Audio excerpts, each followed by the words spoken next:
as the famous poet Kabir Das said, "Prem prem koye har koi, prem na jane koi." Everybody talks about system, but how many of us really understand system? Let's unpack in this video. Education system is not limited to the school, the teachers, the parents, the community, but also comprises of other important stakeholders as system actors, such as the large number of block, district and state education department officers who are supposed to support and manage these schools. The system also comprises of state and national government who are supposed to make policies, plan programs and schemes, and provide budgets and other resources to these schools. So this in together comprises of the education system. The past few decades have seen this education system deliver significant success in terms of providing schooling and access to schooling to a large number of children in our country. But schooling is sadly not translating into effective learning. Why is that? If we were to look at the immediate causes, it could be because of classroom factors, such as ineffective pedagogy, inadequate teaching time, or lack of adequate or appropriate teaching learning resources. But again, where does this stem from? This could emerge from a lot of managerial factors such as unclear learning goals, limited academic support, and low parental engagement.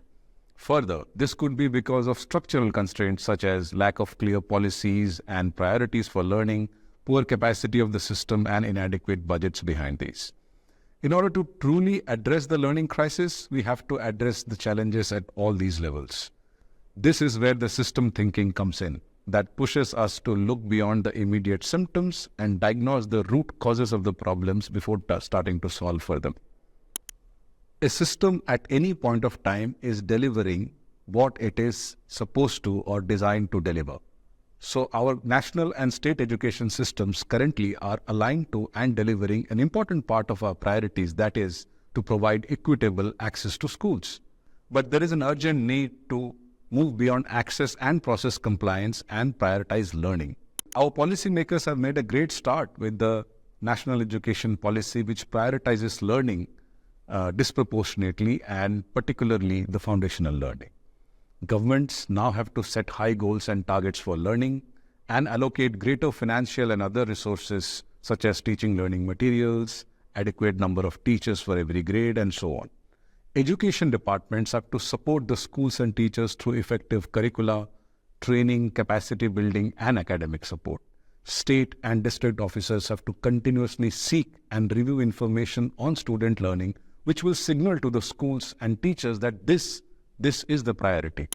Finally, the recipients of the services, children, parents, and communities, must be encouraged to voice greater expectations of the schools and supported with clear ways to hold the schools and teachers accountable for the learning of their children.